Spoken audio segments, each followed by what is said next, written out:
If you are a complete beginner and you want to start investing in the stock market, then this is the only video you will ever need to watch. We all know that investing isn't taught in schools, but that's okay because I'm going to break it down for you right now in this video. So what does investing actually mean? What is the definition of investing? Well, investing just means putting your money into an asset or a vehicle that is going to grow it over time. Instead of having your money sitting in a bank earning a small amount of interest every single year, putting in assets can give you the opportunity to outpace the money that the bank pays you in interest. And long-term investors have the potential to outpace their 9-to-5 earnings with their stock market portfolios. And a lot of people don't know this, but you're actually already investing in the stock market if you have a pension, because the money that you pay into a pension fund through your employer is then put into assets that appreciate over time.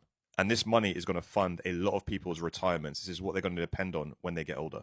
A lot of people seem to think that you need thousands and thousands of pounds to get started with investing, and that just isn't true. It's super easy to get started. So you're probably thinking this sounds really, really cool, but how do you actually get started with investing in the stock market? Well, the very first thing you're going to need is a stockbroker. This is a platform that is actually going to allow you to buy assets, to buy index funds, and to put your money into the market. Now, the three most popular platforms that people use as a stockbroker are Trading 212, Hargreaves Lansdown, and Freetrade.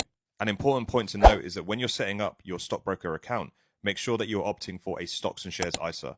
This is a tax-free shelter where you can invest £20,000 every single financial year and you don't pay a penny of capital gains tax, and there's no withdrawal tax or income tax either. This is a massive cheat code, and make sure you're investing in this type of account, because if you're not, you will be liable for capital gains tax. Once you've set up your account, you need to start thinking about how much money you actually want to invest in the stock market. I have two golden rules when it comes to how much money I want to invest in the stock market. Number one is that I want to put in money that I can afford to lose. I don't want to over leverage myself when it comes to the stock market. And number two is I put money in the stock market that I'm willing to have tied up in the market for a long period of time.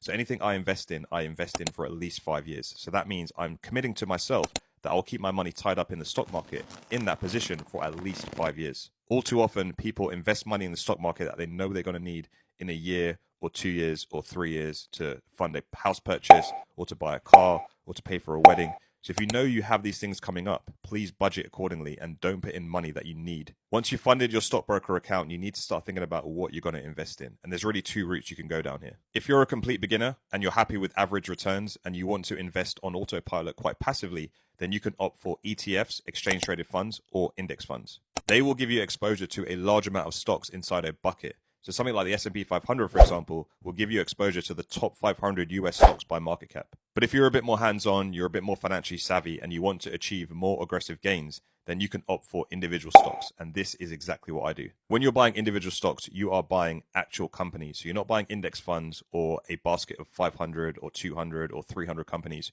You are buying individual companies. So there's a lot more risk, there's a lot more exposure, but the gains can be phenomenal. Inside my own portfolio, I invest around 80% of my money into blue chip companies. These are big household names like Apple, Nvidia, Amazon, and Google. And then 20% of my portfolio is allocated towards more speculative stocks. These are stocks like AST, Space Mobile, and Rocket Lab. There's no right or wrong answers when it comes to investing in ETFs versus individual stocks. It all just depends on your personal circumstances and your risk appetite.